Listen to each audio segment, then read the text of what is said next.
Here's a lesson by Arnie Berle involving the diatonic seventh chords out of a C major scale. I'll be playing them on an aria jazz box, neck pickup, but you could play these on any guitar. I'd like to discuss where these chords are coming from. If you have a background in theory, this will just be a review, but if you don't, maybe this will enlighten you a little bit. C major scale. Make sure you know how to play that. In the key of C, we don't have any sharps or flats. Chords are built in thirds. That simply means every other note of the scale. So the first chord that you have here is a C major 7. That's the first, third, fifth, and seventh notes out of the C major scale. And then we play what is called a chord scale. You move each note up to the next note in the scale. So our next chord is going to be D, F, A, C. That's a D minor 7 chord. That's called the 2. Then E minor 7, that's the 3. F major 7 is the 4. G7 is the 5. A minor 7 is the 6, and B minor 7 flat 5 is the 7 chord.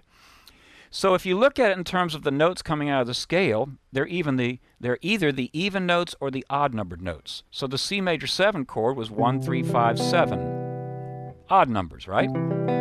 Then you go to the even numbers. 2, 4, 6, 8. 8's the octave of 1, and so on. And since chords are built in thirds, this also enables you to build extended chords. Now, I'd like to demonstrate this just to give you some ideas because it's beyond the scope of this short lesson to really delve into this. But let's take the chord C major 7. Since chords are built in thirds, if you look at what you have E, G, B, which is an E minor chord over a C bass. So the top three notes of this diatonic seventh chord becomes the lower three notes of the chord that's a third higher. In other words, the C major 7 is spelled C, E, G, B. The E minor 7, which is a 3 chord, spelled E, G, B, and then we have the D up on top. What would happen if we played the E minor 7 over a C bass? You have a beautiful C major 9 chord.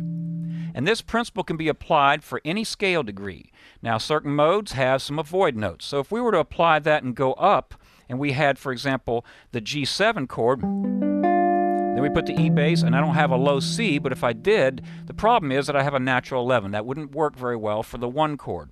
But one of the modes that has no avoid notes is the Dorian mode, mode 2.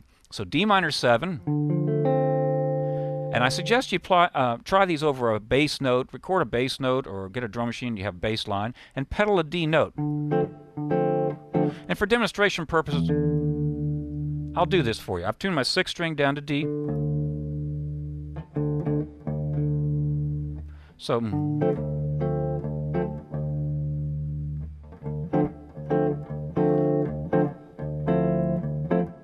see how I went up a third to the F major 7. Now I have a D minor 9 chord. I'll go up another third to the A minor 7. I have a D minor 11. Then if I go, there's the C major 7 chord over the D bass. I now have a D minor 13 chord. So you can see how the chords that are a third apart interlock. They'll share 3 common tones, and they're very useful for extending the harmony.